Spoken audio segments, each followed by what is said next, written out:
تصور کنید روزی در حال پرسه زدن در خیابان‌های شلوغ پاریس هستید و نگاهتون به یه فروشگاه لوکس میفته که نامی بزرگ و درخشان بر روی اون نقش بسته. لویی ویتون. این نام نمادی از شکوه و تجمله که قلب میلیون‌ها نفر رو در سراسر جهان تسخیر کرده. اما پشت این برند افسانه‌ای داستانی نهفته که پر از فراز و نشیب‌های حیرت انگیزه. از یک نوجوان بی خانمان که در جنگل‌ها می‌خوابید تا تبدیل شدن به بزرگترین سازنده کیف‌های لوکس دنیا.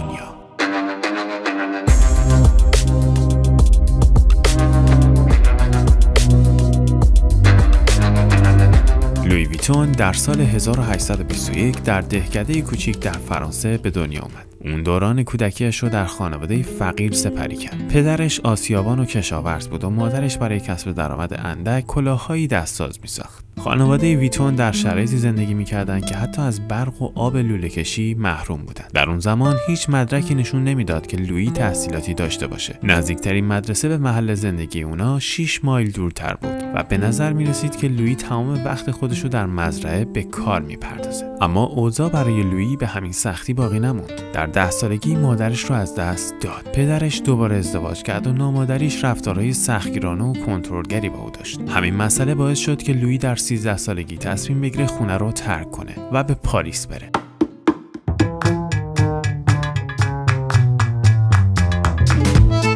نیمه شب بدون خداحافظی راهی سفری شد که 225 مایل فاصله داشت. لویی روزها در جاده‌های خاکی پیاده‌روی می‌کرد و شب‌ها در جنگل‌ها با شکم گرسنه و تنها یک شنل برای گرم شدن می‌خوابید.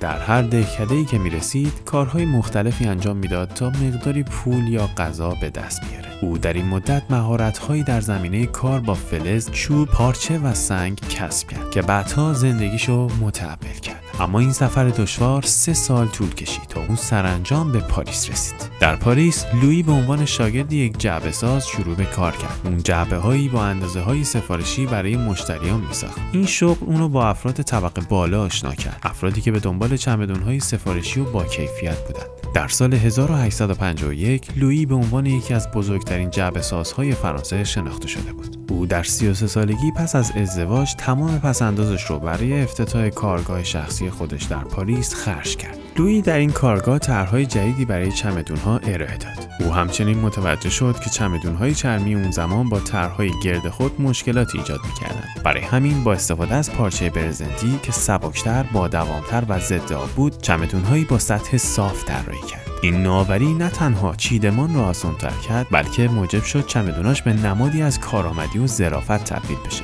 طرح‌های جدید لویی به سرعت مورد توجه طبقه ثروتمند قرار گرفت و چمدون‌های او به یک کالای لوکس و نماد وضعیت اجتماعی تبدیل شد.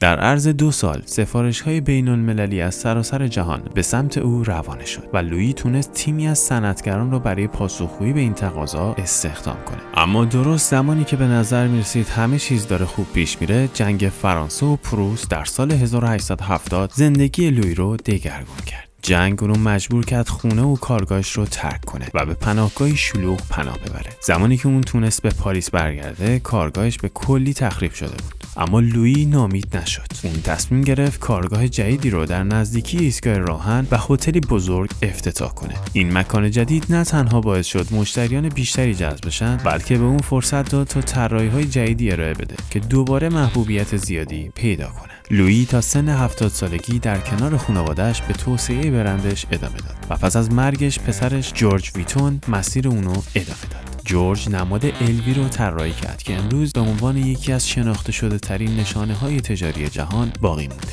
با گذشت سالها برند لویی ویتون همچنان با نوآوری‌های جدید از کیف‌های دستی لوکس گرفته تا ساعت‌ها و جواهرات درخشش خود را حفظ کرده. این داستان نه تنها روایت موفقیت یک فرد، بلکه داستانی از اراده، خلاقیت و غلبه بر مشکلات. لویی ویتون به ما نشون داد که حتی از دل سخت‌ترین شرایط هم میشه به اوج رسید.